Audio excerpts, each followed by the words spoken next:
예, 담임 목사님께서 미국에 계속해서 지금 미국에 계시는데요. 무엇보다 우리 담임 목사님 또 건강하게 잘 갔다 오실 수 있도록 우리 담임 목사님 위해서 늘 기도해 줄 수 있길 바랍니다. 우리는 지난 시간에 소년 다윗이 블레셋의 용사인 골리앗을 물리친 이야기를 살펴보았습니다. 이스라엘 군사 중 어느 누구도 골리앗과 맞설 수 없었는데요. 골리앗은 우리가 알다시피 키가 3m가 넘는 어마어마한 거인이었고 정말로 칼과 창과 얼마나 컸겠습니까? 그 사람이 들을 정도면요. 보기에도 막 두려웠을 텐데 이스라엘 백성들은 다 두려워 떨었지만 다윗은 그 골리앗과 맞설 수가 있었습니다. 우리도 그런 큰 지금 골리앗은 지금 없다 할지라도 골리앗과 같은 문제가 있을 수 있습니다. 골리앗 같이 큰 산 같은 문제가 있을 수 있고 또 아픔이 있을 수가 있고 모든 문제들 다윗과 같이 물러서는 것이 아니라 맞설 수 있는 용기가 있었으면 좋겠습니다. 어느 누구도 골리앗과 맞설 수 없었는데 군인도 아닌 어린 소년 다윗이 맞서서 싸우러 나갔고 승리를 거두었습니다. 이처럼 다윗이 골리앗에 맞서서 나갔던 것은 다윗에게 어떤 특별한 용기나 능력이 있었기 때문이 아니었습니다. 다만 다윗에게는 이 세상 무엇보다 하나님의 영광을 귀하게 여기는 마음이 있었고 또한 전쟁의 승리가 오직 하나님께 달려 있다는 믿음이 있었습니다. 골리앗에 의해 하나님의 이름이 모욕을 당하고 하나님의 영광이 가려지는 것을 다윗은 참을 수 없었습니다. 이것은 다윗이 그만큼 하나님을 사랑하였기 때문입니다. 하나님을 사랑하는 사람은 하나님의 이름이 모욕을 당하고 그 영광이 가려지는 것을 견딜 수가 없습니다. 그래서 적이 비록 인간적으로는 상대할 수 없는 골리앗이라 할지라도 하나님을 사랑하는 마음으로 다윗은 용기를 내었던 것입니다. 참으로 하나님을 사랑하는 자가 용기를 가지고 이 세상과 싸울 수 있는 줄 믿습니다. 또한 다윗에게는 전쟁의 승리가 오직 하나님께 달려 있다는 믿음이 있었습니다. 다윗에게 승리는 칼과 창에 있는 것이 아니라 하나님의 도우심에 있었습니다. 다윗에게는 비록 칼도 없고 갑옷도 없고 방패도 없었지만 그것이 아무 문제가 되지 않았습니다. 왜냐하면 아무리 다윗이 잘 무장하고 싸울 능력이 있다 할지라도 하나님이 도와주시지 않는다면 이런 것들이 아무 소용이 없기 때문입니다. 다윗의 가장 큰 무기는 다름 아닌 하나님 자신이었습니다. 다윗은 전쟁은 나에게 속했다는 하나님의 말씀을 있는 그대로 믿었습니다. 이 믿음을 가지고 골리앗에게 나아갔고 하나님은 그런 다윗에게 승리를 주셨던 것입니다. 이처럼 다윗이 골리앗에게 승리를 거두자 블레셋 군대는 겁을 집어먹고 도망치기 시작했습니다.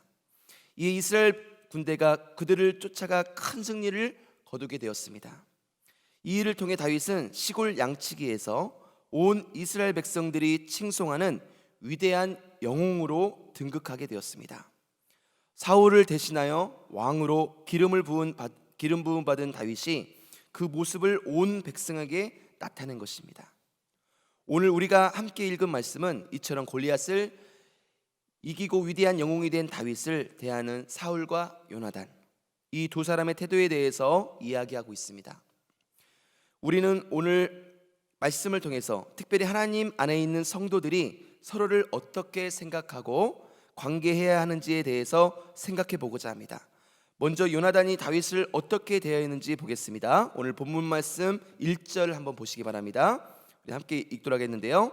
다윗이 사울에게 말하기를 마침에 요나단의 마음이 다윗의 마음과 하나가 되어 요나단이 그를 자기 생명같이 사랑하니라. 아멘. 골리앗을 물리치고 온 다윗이 사울과 이야기를 나누었습니다. 그런데 그 자리에 사울의 아들 요나단이 있었습니다.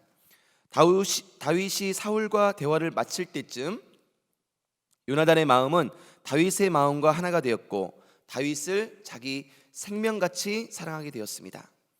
이 말씀만 언뜻 보면 요나단의 이런 태도가 매우 갑작스러운 것처럼 여겨집니다. 마치 남자와 여자가 한눈에 반하는 것 같은 상황처럼 보입니다. 하지만 요나단이 어떤 사람인지를 우리가 생각해 보면요, 지금 요나단의 마음을 이해할 수 있습니다. 요나단은 어느 면에서 다윗과 참 많이 닮았다고 할 수 있습니다. 사무엘상 14장에 보면 이스라엘 군대와 블레셋 군대가 전투하기 위해 맞서고 있는 장면이 나오는데요. 이때 이스라엘 군대는 매우 약했습니다. 군사수가 600명에 불과했습니다. 그래서 전투를 할 엄두를 내지 못하고 그저 상황을 지켜만 보고 있었습니다. 이때 요나단이 한 소년을 데리고 블레셋 군대로 나아갔습니다. 그러면서 소년에게 이렇게 말했습니다. 우리 14장 6절 말씀 제가 읽어드리겠습니다.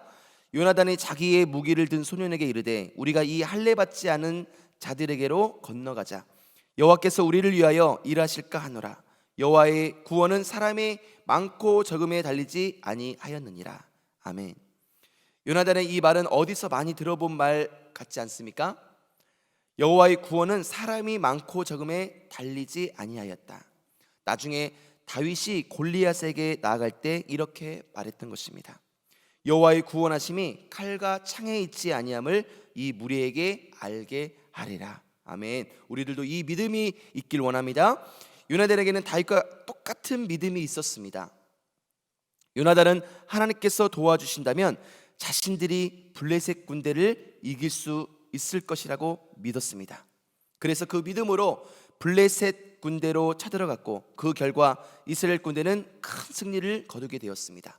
믿음이 있는 사람은요, 믿음 있는 사람을 부러워하고 믿음이 없는 사람은 믿음 있는 사람을 핍박하게 되어 있습니다. 그것이 영적 원리인데요. 그래서 남편이 믿음이 없다면 믿음이 좋은 아내를 그냥 내버려두지 않습니다. 반드시 핍박하게 되어 있습니다. 왜 그러냐면 본인 마음에 믿음이 없기 때문에 그렇습니다. 하지만 믿음 있는 자를 사랑하게 되고 믿음 있는 사람을 축복하게 되고 더 존경하게 되고 사랑하게 된다면 그 사람 또한 반드시 똑같은 믿음이 있기 때문에 가능한 줄 믿으시기 바랍니다. 이러한 믿음, 다윗과 같은 귀한 믿음이 우리 요나단에게 있었던 것인 줄 믿으시기 바랍니다. 이런 일을 경험한 요나단이었기 때문에 똑같은 믿음으로 골리앗을 이긴 다윗을 단번에 알아보았던 것입니다. 그리고 다윗과 한마음이 되었고 그를 진심으로 사랑하게 되었습니다. 그러므로 요나단의 다윗을 향한 사랑은 철저히 하나님을 믿는 자로서의 사랑이었습니다. 같은 믿음을 가지고 같은 하나님을 섬기는 사람들이 나누는 사랑이었던 것입니다. 다시 말하면 요나단은 믿음 안에서 다윗을 자신의 동역자로 보았습니다. 즉 하나님을 위해 같이 일하는 사람으로 여겼던 것입니다. 하지만 사실 요나단이 다윗을 이처럼 믿음의 동역자로 여기는 것은 결코 쉬운 일이 아니었습니다. 왜냐하면 엄밀하게 보면 요나단에게 다윗은 동역자가 아니라 원수가 될 확률이 훨씬 높았기 때문입니다. 요나단이 누구입니까? 우리가 잘 아시는 것처럼 사울 왕의 아들이었습니다. 그러므로 요나단은 아버지 사울을 이어 이스라엘의 왕이 될 사람이었습니다. 그런데 지금 다윗이 혜성같이 나타나서 모든 이스라엘 백성들의 칭송을 받고 있습니다. 즉 요나단에게 다윗은 왕이 되는 일에 있어서 경쟁자이며 원수가 될 수 있었던 것입니다. 더욱이 다윗이 요나단의 동역자가 될 수 없었던 이유는 사울 왕이 이미 하나님께 버림을 받았기 때문입니다. 하나님은 사무엘 선지자를 통해 사울 왕을 버리고 다른 사람에게 왕위를 줄 것이라고 말씀하셨습니다. 요나단이 이 사실을 모르지 않았을 것입니다. 그렇다면 다윗이 골리앗을 이겼을 때 요나단의 마음에는 다윗을 향한 의심이 충분히 생길 수 있었을 것입니다. 이 다윗이 아버지를 대신하여 새로운 왕이 될 사람이 아닌가 하는 의심을 가질 수 있는 것입니다. 하지만 이 모든 사실에도 불구하고 요나단은 다윗을 미워하거나 혹은 제거하려고 한 것이 아니라 한 마음이 되어 그를 자기 생명처럼 사랑하였습니다. 오늘 본문 3절에서 4절 말씀을 한번 보시기 바랍니다. 요나단은 다윗을 자기 생명같이 사랑하여 더불어 언약을 맺었으며 요나단이 자기가 입었던 겉옷을 벗어 다윗에게 주었고 자기의 군복과 칼과 활과 띠도 그리하였더라. 성경은 한 번 더 요나단이 다윗을 얼마나 사랑하였는지를 말씀하고 있습니다. 그런데 여기서 우리가 주목해야 할 사실이 하나 있습니다. 그것은 요나단이 다윗과 더불어 언약을 맺었다는 사실입니다. 언약을 맺은 후에 이 언약에 대한 보증으로서 요나단은 자기가 입던 겉옷과 군복, 칼과 활, 띠를 다윗에게 주었습니다. 여기서 특별히 요나단이 자기가 입던 겉옷을 주었다는 것은 매우 의미가 깊은 것이었습니다. 왜냐하면 옷은 그 사람의 신분을 나타내는 것이기 때문입니다. 요나단은 당연히 그 신분이 왕자였기 때문에 왕자를 나타내는 옷을 입고 있었습니다. 그런데 그 옷을 다윗에게 주었던 것입니다. 이것은 무엇을 말하는 것입니까? 요나단이 생각할 때 다윗이 혹 자기 아버지를 이어서 이스라엘의 왕이 될 수도 있겠다고 생각한 것입니다. 즉 요나단은 다윗이 자신의 자리를 빼앗는 자가 될 수 있다는 것을 이미 알고 있었던 것입니다. 그것을 알면서도 요나단은 다윗을 사랑하였고 언약을 맺었습니다. 이 언약은 서로를 지켜주자는 약속이었을 것입니다. 즉 이 언약도 만약 다윗이 왕이 되었을 때 자신과 자신의 가족은 지켜줄 것을 바라면서 맺은 것이라 할 수 있습니다. 여러분, 권력이 얼마나 무섭다는 것을 잘 알고 있지 않습니까? 여러분, 그 왕의 자리를 정말로 빼앗기지 않으려고, 우리 북한만 봐도 정말로 김정은이 어마어마한 일들을 했던 것을 우리는 또 매스컴을 통해서 보았지 않았습니까? 그 자리를 뺏기지 않으려고 형을 죽이고 고모부를 죽이고 정말로 어마어마한 사람들을 죽임으로 자기가 그 왕위를 굳건히 정말로 차지하려는 그런 모습들을 볼 수 있었는데요. 이 요나단은 그런 모든 권력들, 그것들을 버리고 오히려 다윗을 높여주는, 다윗을 너무나 진심으로 사랑하는 모습을 그리고 있습니다. 이처럼 요나단은 다윗이 앞으로 자신의 자리를 차지할 수도 있다는 것을 알면서도 그를 자기의 생명처럼 사랑했던 것입니다. 어떻게 이런 일이 가능하겠습니까? 그것은 요나단이 다윗을 하나님 안에서 같은 일을 하는 동역자로 보았기 때문에 가능한 일이었습니다. 요나단이 바라고 추구하는 것이 만약 이스라엘 왕의 자리였다면 요나단은 결코 다윗을 사랑할 수 없었을 것입니다. 왜냐하면 다윗이 그 자리를 위협하는 가장 큰 경쟁자였기 때문입니다. 하나의 왕자를 두 사람이 동시에 가질 수는 없습니다. 반드시 한 사람은 제거되어야 합니다. 그렇다면 요나단은 다윗을 사랑하기는커녕 처음부터 제거하려고 들었을 것입니다. 하지만 요나단이 바라는 것은 이스라엘의 왕의 자리가 아니었습니다. 요나단은 더 큰 것을 바라고 소원하였습니다. 그것은 바로 하나님 나라입니다. 예수님 말씀대로 요나단은 하나님의 나라와 의를 언제나 먼저 구하는 사람이었습니다. 그런 요나단이었기 때문에 다윗을 경쟁자가 아닌 하나님 나라를 위한 동역자로 여길 수 있었던 것입니다. 이처럼 하나님의 나라와 의를 먼저 구하는 사람은 잘못된 경쟁 의식이나 비교 의식에 빠지지 않습니다. 주변의 모든 사람을 동역자로 여길 수 있는 것입니다. 만약 요나단이 하나님의 나라와 의를 먼저 구하는 사람이 아니었다면 그는 평생 다윗과 경쟁하고 비교하면서 매우 불행한 삶을 살 수밖에 없었을 것입니다. 사실 경쟁의식과 비교의식보다 우리를 불행하게 만드는 것이 없습니다. 이런 점에서 우리가 살고 있는 한국 사회는 참 불행한 사회라고 말할 수 있습니다.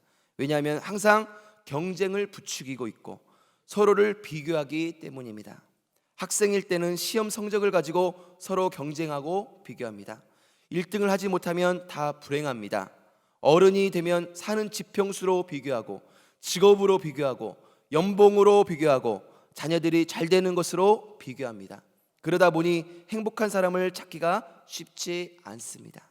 왜냐하면 언제나 나보다 더 낫게 사는 사람이 보이기 때문입니다. 경쟁하고 비교하며 살면 절대로 행복할 수 없는 이유가 바로 여기 있습니다. 이 세상에는 언제나 나보다 더 나은 형편에 있는 사람이 있기 마련입니다. 그것을 알면 행복하다가도 금방 불행해지는 삶을 살게 되는 것입니다. 그런데 이처럼 경쟁의식과 비교의식 속에 평생을 불행하게 보낸 사람이 있었습니다. 바로 요나단의 아버지 사울 왕이었습니다. 요나단은 다윗을 믿음 안에서 동역자로 알고 사랑하였으나 아버지 사울은 전혀 달랐습니다. 다윗이 골리앗을 물리치고 군대와 함께 돌아왔습니다. 이때 백성들이 승리한 군대를 열렬히 환영하였는데 여인들이 이런 노래를 불렀습니다. 7절을 보시기 바랍니다. 여인들이 뛰놀며 노래하여 이르되 사울이 죽인 자는 천천히요 다윗은 만만이로다 한지라. 여인들이 뭐라고 노래를 불렀습니까? 사울이 죽인 자는 천천히요 다윗은 만만이라고 불렀습니다. 다윗이 골리앗을 죽였기 때문에 다윗에게 더 큰 영광을 돌린 것이라 할 수 있습니다. 하지만 이 노래를 들은 사울 왕은 크게 분노하였습니다. 8절입니다. 사울이 그 말에 불쾌하여 심히 노하여 이르되 다윗에게는 만만을 돌리고 내게는 천천만 돌리니 그가 더 얻을 것이 나라 말고 무엇이냐 하고. 사울은 여인들의 노래를 듣고 분노하였는데 그 이유는 백성들이 다윗을 자신들의 임금으로 삼고 싶어 한다고 생각했기 때문입니다. 아마도 사울은 하나님이 자신을 버렸다는 사무엘의 말씀을 들은 후로부터 불안한 삶을 살았을 것입니다. 그래서 그 마음속에 항상 그 사람이 누구일까라는 생각을 했을 것입니다. 그런데 어느 날 갑자기 다윗이 나타나 골리앗을 죽이는 사건이 일어났고 백성들은 그런 다윗에게 열광하게 된 것입니다. 당연히 사울은 자신이 다윗이 자기를 대신하여 왕이 될 사람일 수 있다는 생각을 했을 것입니다. 이렇게 생각되자 사울은 다윗을 경계하기 시작했고 나중에는 그를 원수로 여기면서 죽이고자 했던 것입니다. 사울은 다윗을 그야말로 죽여야 할 원수로 생각한 것입니다. 우린 여기서 사울과 요나단의 차이를 볼 수 있어야 합니다. 사실 사울과 요나단에게 있어서 다윗은 똑같이 자신의 자리를 위협하는 존재였습니다. 더 정확하게 말하면 사울보다는 요나단의 경우 더 그렇게 생각할 수 있었습니다. 왜냐하면 적어도 사울은 지금 왕의 자리에 있었기 때문입니다. 다윗이 왕이 된다고 할 때도 적어도 사울의 뒤를 이어 왕이 될 가능성이 높았습니다. 그렇다면 다윗이 진짜 경쟁자는 사울 왕이 아니라 요나단이었습니다. 그러나 진짜 경쟁자인 요나단은 다윗을 동역자로 알고 사랑하였고 사울 왕은 그를 원수로 여겨 죽이려고 하였습니다. 무엇 때문에 이런 차이가 생겼겠습니까? 왜 요나단은 다윗을 동역자로 본 반면에 사울은 원수로 여기게 되었을까요? 그 이유는 간단합니다. 요나단은 앞서 말씀드린 대로 하나님 나라를 먼저 구하는 사람이었던 반면에 그의 아버지 사울은 그의 왕자를 먼저 구하는 사람이었기 때문입니다. 사울 왕은 이 세상의 것을 구하는 사람이었습니다. 그럴 때 다윗은 자신의 것을 빼앗는 자로 여겨졌고 나의 것을 지키기 위해 없애야 할 원수로 여겨졌던 것입니다. 하지만 사울이 이처럼 다윗을 경쟁자로 원수로 여긴 결과 그는 어떤 삶을 살게 되었습니까? 악령에 시달리게 되었고 늘 다윗 때문에 근심하게 되었고 불안해하며 염려하는 가운데 매우 불행한 삶을 살게 되었던 것입니다. 경쟁의식과 비교의식 속에서 스스로를 파괴하는 삶을 사울이 살게 된 것입니다. 반면에 요나단은 어땠습니까? 다윗을 사랑함으로 하나님이 원하시는 의로운 삶을 계속해서 살 수 있었던 것입니다. 비록 요나단은 다윗 때문에 왕이 되지는 못하였습니다. 하지만 요나단은 그의 평생 하나님 나라를 추구하는 복된 삶을 살 수 있었던 것입니다. 비록 왕자에 앉아 있었지만 늘 걱정하고 염려하며 불행한 삶을 산 사울과는 비교할 수 없는 복된 삶을 요나단은 살 수 있었던 것입니다. 불행한 사실은 오늘날 교회 안에 요나단의 삶이 아닌 사울의 삶을 살아가는 신자가 많다는 사실입니다. 다른 사람과 경쟁하고 비교하면서 스스로 불행을 자초하는 신자가 많습니다. 어떤 경우에는 신앙생활을 가지고 경쟁하고 비교하기도 합니다. 하지만 어떤 경우에도 경쟁의식과 비교의식을 가지고 살면 결국 불행해질 수밖에 없음을 명심하시기 바랍니다. 사울처럼 왕이 되어 모든 것을 가진 사람도 경쟁과 비교의식에 빠지면 불행해질 수밖에 없습니다. 하지만 경쟁과 비교의식이 아닌 하나님 나라를 먼저 구하는 믿음으로 살아가는 성도는 요나단처럼 비록 자신의 왕의 자리를 얻지 못했다 할지라도 하나님 앞에서 얼마든지 복된 삶을 살아갈 수 있게 되는 것입니다. 오늘 예배하는 우리들은 하나님이 우리에게 원하시는 삶의 모습이 무엇일지 깊이 생각해 보아야 합니다. 요나단처럼 먼저 하나님의 나라를 구하는 믿음을 가짐으로 모든 사람을 동역자로 여기며 복된 삶을 살 것인가? 아니면 사울처럼 세상의 것을 구하기 위해서 모든 사람을 원수로 여기며 비참하고 불행한 삶을 살 것인가? 우리는 어떠한 삶을 살아야 되겠습니까? 바라기는 우리 모두가 하나님 나라와 의를 먼저 구할 수 있기를 바랍니다. 이 세상의 것들보다 더 큰 것을 바라고 구해야 합니다. 왜냐하면 우리는 이 세상보다 크게 하나님이 지으셨기 때문입니다. 세상 모든 것을 갖다 준다 할지라도, 모든 자리를 우리에게 갖다 준다 할지라도 우리의 마음은 채워질 수 없습니다. 왜냐하면 우리는 그 모든 것보다도 더 크게 하나님이 창조하셨기 때문입니다. 그러므로 하나님의 나라, 하나님으로만 채워져야 우리는 만족할 수 있는 것입니다. 우리는 우리 주변 사람들을 원수가 아닌 동역자로 여기게 되어야 합니다. 사랑으로 섬길 수 있게 되어야 합니다. 왕의 자리에 있으면서도 참으로 불행하고 비참한 삶을 살았던 사울의 길을 절대로 따라서는 안 될 것입니다. 세상의 모든 것을 얻는다 해도 주변 사람들을 원수로 만든다면 그것이 무슨 소용이 있겠습니까? 그러므로 세상의 것보다 더 큰 하나님의 나라를 항상 먼저 구하시기 바랍니다. 그럴 때 우리는 주변의 사람들을 동역자로 얻게 될 것이고 그들과 함께 하나님이 기뻐하시는 복된 삶을 살게 될 것입니다. 이런 은혜가 오늘 새벽에 나와 예배하는 우리 모두에게 충만하게 임하시기를 간절히 축원합니다. 기도하시겠습니다. 거룩하고 존귀하신 하나님 아버지, 참으로 감사합니다. 사울과 요나단의 교훈처럼 우리의 삶 가운데 경쟁의식과 비교의식이 아니라 정말 하나님 나라와 의의를 먼저 구하는 성도의 그 사명을 잘 감당하여 정말 하늘나라에서 별과 같이 영원토록 빛나는 우리 모든 영락의 성도들 될 수 있도록 우리 주님께서 도와주옵소서. 특별히 우리 귀하신 담임 목사님 미국 일정 가운데 건강하게 잘 갔다 오셔서 또 우리 또 부산 영락교회 또 이끌어 가실 때 크게 이끌어 가실 수 있도록 우리 주님께서 보호하여 주시고 인도하여 주옵소서. 오늘 정말로 부르짖어 기도할 때 하나님께서 반드시 성령의 불로 응답하여 주시옵소서. 예수님 이름으로 간절히 기도하옵나이다. 아멘.